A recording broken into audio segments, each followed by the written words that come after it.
Alright, Ant-Man and the Wasp. This is a spoiler review. I'm going to do as much of this as I can remember. It is directed by Peyton Reed and stars Michael Douglas, Evangeline Lilly, Lawrence Fishburne, Paul Rudd, of course Michael Douglas, Hannah and Joan Carmen, I think is her name. And this is the second Ant-Man, and I did not see the first Ant-Man in the theater, but I do have it on DVD, so that's a good thing.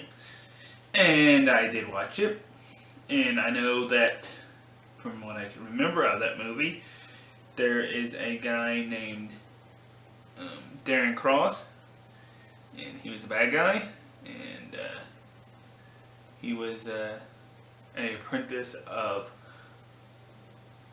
Hank Pym's, and Scott Lang got recruited to become the Ant-Man, and Hank Pym was the original Ant-Man, and sorry, Janet Van Dyne, played by Michelle Pfeiffer, is the original Wasp, and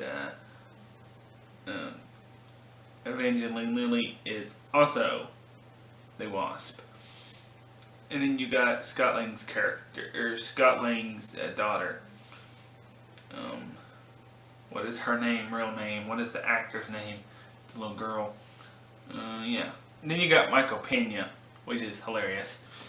And so spoilers ahead and connections to Avengers Infinity War. Let's start with that. Let's start with the post-credit scenes. So, the movie has just ended. They have the original Wasp back united. Everything seems to be going fine. Scott Lang is out of house arrest, and everything is fine. They are up on some type of roof or something, and they are trying to get this stuff for Ghost to help her with her powers.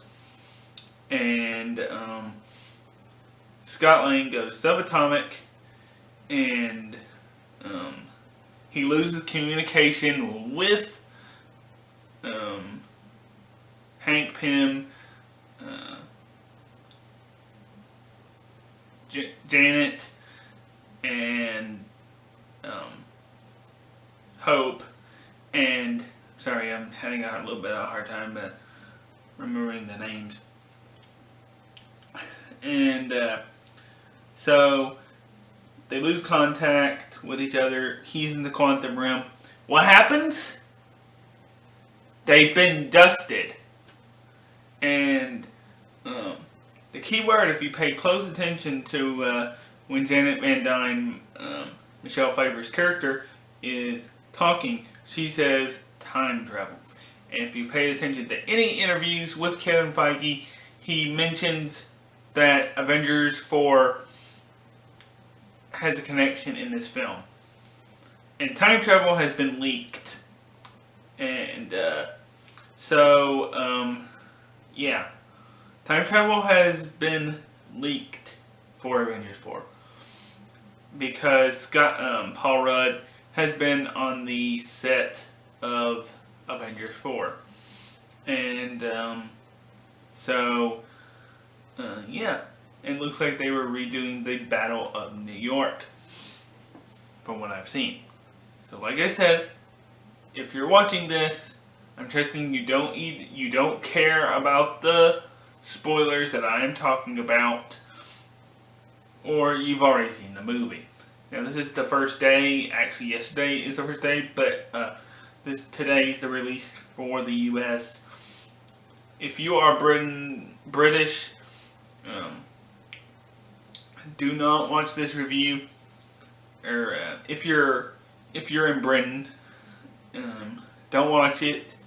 don't watch this video because Ant-Man and the Wasp doesn't come out for you until August the 3rd, unfortunately.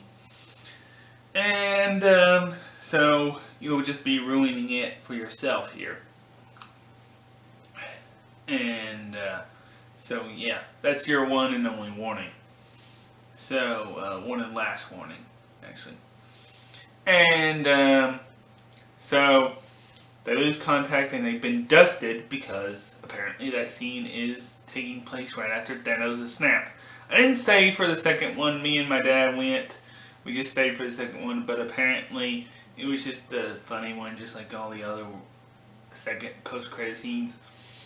And let's talk about the main plot of the movie. He's been on house arrest for 2 years, and Ghost was a very interesting character, more than I had thought she would have been. And I'm sorry. More than I thought she would have been.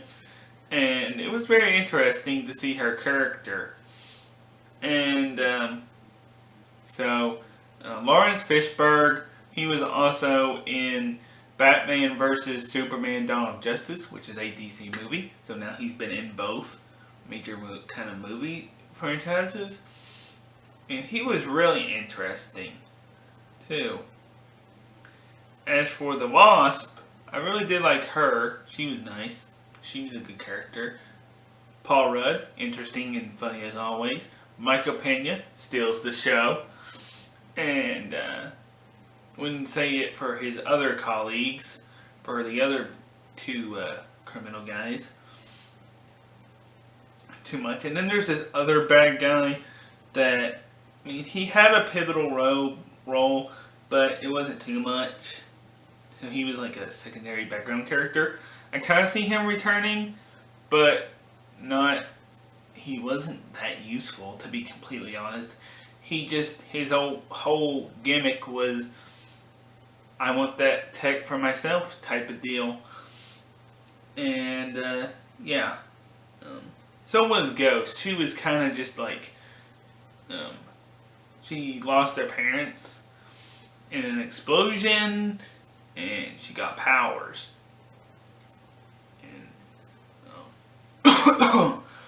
And then Lawrence Fishburne's character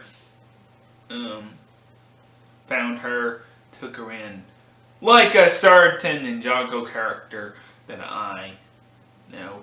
Harumi kind of had the same thing, minus powers. But, yeah. I really did enjoy this movie. I think it's the funniest movie since Thor Ragnarok. And, it's serious at times, funny at times, a good mix of action, as always. Needed a lot of action to entertain me. And something The Incredibles 2 did good was, I know it's not about, this review is not about Incredibles 2, but something that movie did well was giving me a lot of action in which I was entertained. Something the Marvel movies do is action. I like action. Star Wars does it too, but not on the level that Marvel does it. And I just love that about the Marvel movies. And yeah, that's really something for Star Wars to take into consideration, is how much action they put into the movie. I can't wait for the other next movies. I don't know how entertaining or how much I'm going to like this Captain Marvel thing. Apparently Lawrence Fishburne appears in that one too. But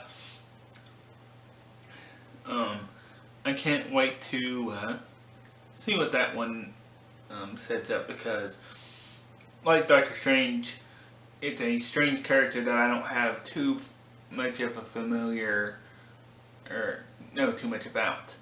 So overall, I am going to give Ant-Man and the Wasp, I'm going to say a 10 out of 10. there's not really anything that I could say that's really bad about it.